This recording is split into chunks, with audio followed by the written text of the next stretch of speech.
is a very fine musician, as I said when I introduced him.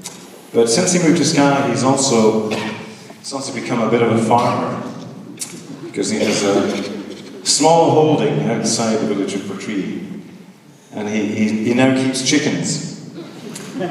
So if you need any eggs, the next time we come, I'll make sure he brings them over. Okay. But Eric has been working on an album recently as well, an album by a very, very good friend of mine, and a very important individual in our lives in terms of music. And the person I'm talking about is a guy called Blair Douglas. Unfortunately, Blair has never really... it's one of these musicians, and there are some that he's never really felt comfortable sort of being out touring. It's just a personal thing, everybody's different. But the one thing about it is that the shame about it is that he is a magnificent musician and would really enjoy it if he really set himself out to do it.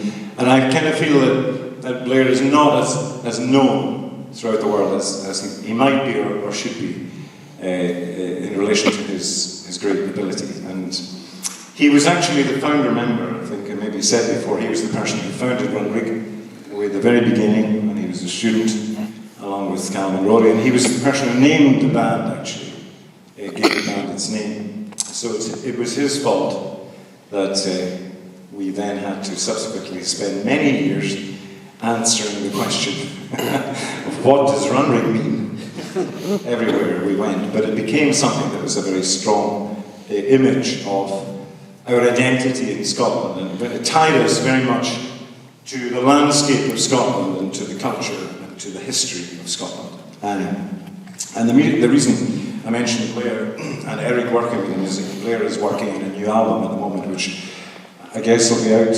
sometime the late end of the year, Eric, or beginning of next year. Okay. Well, it's quite difficult to predict with Blair when it might be out, but it'll be out next year anyway, hopefully. And so, if you would like to check him out, it's really worth having a listen to. So, Mr. Blair Douglas.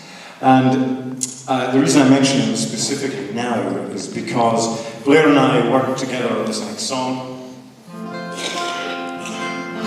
And it's a song that I had a particular feeling coming here to Germany this week, because as we're driving, Frank, who's with us from the record company, is a very nice guy. He's here tonight doing merchandising, but like everybody's life, there's a big story behind people's lives, and Frank is a history graduate from the university up in Hamburg, and we were talking about lots of the things that are happening around the world at the moment, and a lot of the themes of my songs and the themes of Callum's writing and the Runrig Band's early songs particularly, is that theme of displacement, of human beings simply being displaced around the world and having to find ways of being that are different.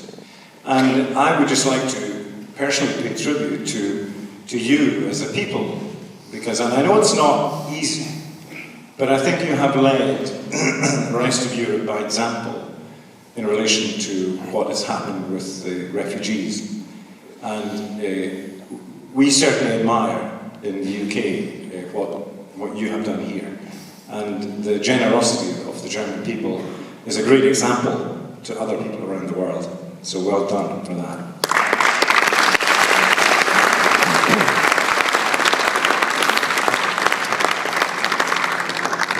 But the funny thing about it, in a sense, not funny in any of the normal sense of the word, but the peculiar thing about it is that the media and governments and politicians and commentators kind of speak about this situation as if it's a new situation, as if it's never happened before. Well, our history throughout the world is a history of people feeling displaced, and it happened very much in Scotland, and it happened very much in Ireland for different reasons. And so the history of most of our peoples at one time or another was a history of migration, was a history of movement. And so it's kind of disingenuous of the press and of some of the politicians around the world to present this as if it's some kind of new problem that we've never seen before, because it isn't. It has happened throughout history. And each time it's happened, we've had to respond to it, like we are now.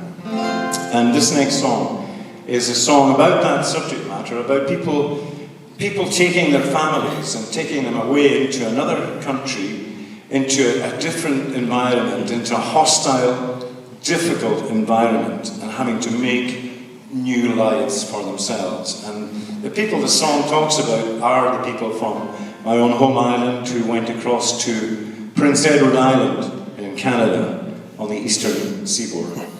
And they made lives for themselves in very difficult circumstances in the big pine forests of North America. And this is a song that I had the privilege of working on with Blair, and it's called Strangers to the Pine.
It's their life so true and loyal to Prince Edward.